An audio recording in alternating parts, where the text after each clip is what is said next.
Okay, so we're going to talk just a little bit about our business, and then we're going to get into these products. But just to give you a little bit of the run of show, we will give you, in this area up here for the next couple hours, what we're going to give you is we're just going to give you the facts. In the end, it was something that Gary Adams used to always say, products don't lie, they can only tell the truth. We're going to give you the facts today, and then we're going to go up to the range and we're going to prove the facts out. You're going to see the things that we talk about today, and we'll give you the idea of and sort of the answers as to how we did it. But until you actually see it in action, it's a lot of words. So we want to make sure that you have plenty of time to witness it, because in the end, does the product really work? For us, we're proud of a lot of things here, but that's the ultimate scorecard for us, right? And if the products work, those are the things that you see happen. So here we are at 33. When we factor in all the other stuff, we're 36, 37%, and nobody's been at 36 or 7% for a long, long time, and we believe that number is going to get north of 40%. And I mean, when you just think of 4 out of every $10 that gets spent in the metalwood category come here, that's pretty mind-blowing. That's something that gets us excited, and that's something that Benoit and I look at in our teams as a huge responsibility for this company going forward, because we're a growth company. We're $1 billion, and the next number on the horizon is 2, and we're going to get through whatever this year brings us, but we're going to be positioned to get more towards 2 faster, I think, than we would have been. I actually think, in its own sick way, that this correction that we're going to go through is going to help the stronger brands, and I think you would agree that this brand is probably as strong as it's ever been, and probably stronger than any brand has ever been in golf. So that brings us to R9. When we can get in front of you and have a alphanumeric change in front of you, that means we got something that we're really, really proud of, something that's been in development for a long, long time, and something that we think the industry has never seen before. When the 300 series came out, which was then followed by 5 and 7, those were all game-changing, game-breaking, company-defining moments. R9 is the same thing. So I think what we're going to see happen from R9 is going to be an explosion that honestly is going to be greater than what we saw with R7. And I'm not going to be hyperbolistic in it. When we showed it to the tour players, just when you see it and you watch and see what they do, and you listen to players like Kenny Perry and what he says about it, they are so excited about what this product does and what it is. We've never seen it before. So there's what you're going to see today with the R9 driver is you're going to see the cumulative effect of a couple of really, really cool technologies. There's all kinds of technology. We'd have to sort of open up a zip file and go through MOI and EMOI and ICT and all that other stuff, and we'll talk a little bit about that. But what really makes this product different is the combination of something that we call FCT, TaylorMade Flight Control Technology by TaylorMade, and movable weight. I know that there was a lot of buzz over the last couple of years, TaylorMade's moving away from movable weight. No, TaylorMade's not moving away from movable weight. In fact, when you see what movable weight does and the synergistic effect that you'll see up at the range here when we can combine it with something called Flight Control Technology, FCT, I truly believe that you're going to be blown away. I'm going to give you numbers here in a minute, but they're just numbers. But when you see the numbers come to life, it's a completely different experience. And what we're going to talk to you about and what you're going to see up there is a driver now that the golfer will be able to change its left to right, its side to side bias by 75 yards.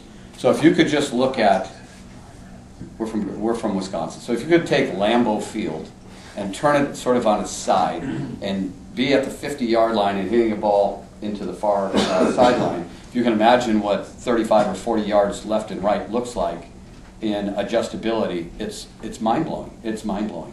You're going to see that up there.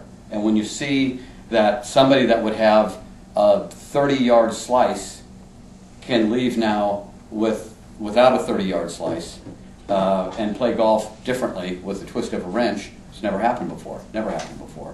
When you see what you can do now to change launch angle by 3 degrees and spin rate by 1,500 RPMs, it's never happened before.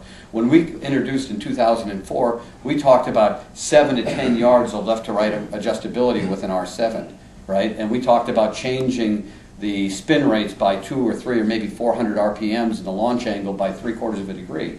And it blew people away, right? Yet, that's what happens as we go from a revolutionary idea to another revolutionary idea, that you get things like that. But again, those are just numbers. When you see it, when your own eyes see it, I think you'll get a completely different understanding for what it is. And probably the best example I can give you would be a player like Darren Clark, who I would say was maybe not as we stand here today, but over the last couple of years, if it wasn't Sergio Garcia, it was Darren Clark is the best driver of the golf ball on the planet. He did the farthest, straightest, everything. When we would build, Tom Sismowski's in here. Tom, in the past, has been our director of tour operations. And when Tom was out there on tour a few years ago, when we had the R500 series, the 510 TP was far and away our most popular driver. Darren Clark, the shot that he can't stand is the one that hangs a little bit to the right. So when we would build these clubs and bring them out on the tour, we would get them so they would be a certain way, and then we would bend them so they would look right to the player. When we got Darren Clark, who was really, really tough aesthetically on clubs, most of the players are, and when we got it so it was absolutely perfect to his eye, it was about 2 degrees open, and the ball would go to the right, out of business. No chance, couldn't play it. So what we would have to do for Darren Clark, because he loved the way the head shape looked, we'd actually have to engineer, design, develop, do all of the, it's like a whole new line of woods. We have to do a driver head just for Darren Clark. And what we would do is we would get it so it would be 2 or 3 degrees open. We take whatever extra weight we had, which back in those days, it wasn't very much discretionary weight, put it in the heel, so it would be a heel-weighted CG, so that the club would look open and provide a draw, because that's what he had to have. That process would take 5 months. Think about that. It was 5 months if we did it right. And if we didn't do it right, we'd bring the club to him, he did it once and said, that's rubbish, and we have to do it again. So clearly, but it was over and over and over and over again we had to do that. So the fitting protocol is really, really simple. But what we want you to do is set the club up the way it looks good to you, okay? And that's the reason why, if you only have FCT, I'm not taking a slam at a couple of our competitors that will have this in the marketplace, but it's a really nice technology, but as a whole package, it's incomplete, okay? If you only had FCT, what you would do is you would set this thing up so that it looks good to your eye, okay? It's a really important part of getting a golf club to work. You guys all know it. When you get a club that looks right to you, you'll want to hit it well. You want to. And I can promise you're going to swing a little bit differently if you do. So you set the face angle so it looks great. And I'll give this to you and you can monkey around with it. So when we did this, the first time we showed it to Retief Goosen, we had the club, and he would set it down on the ground, and I said, okay, now spin it until it looks right to you. And of course, then we were only going to have 4 positions, right? And Goose took it and took it, and it goes right here. I said, okay, Goose, where is that? It's a 1.5. That's why we now have 8 teeth, because he wanted to be right in between. So we would set it up so it was exactly at the visual that he liked, which was about 2 degrees open, actually. Locked it in. Then we went out to the range and started hitting balls. And then all we had to do was move the weights around to give him the flight that he wanted. So that's all you do. You get it so it looks right. Then you start to move the weights. And you have, so once you have it how it looks, then you have the weights to move, and you have almost 40 yards of left and right availability to it. If you still can't get the shot that you want, then you go back and revisit the FCT. If it's still going to the right, let's say you got it 2 degrees open, now you take it and you ratchet it in a little bit. And then you'll start to see less of the right or more of the left come into play. So it's a really very simple process. Does that make sense? Does that clarify things maybe a little bit?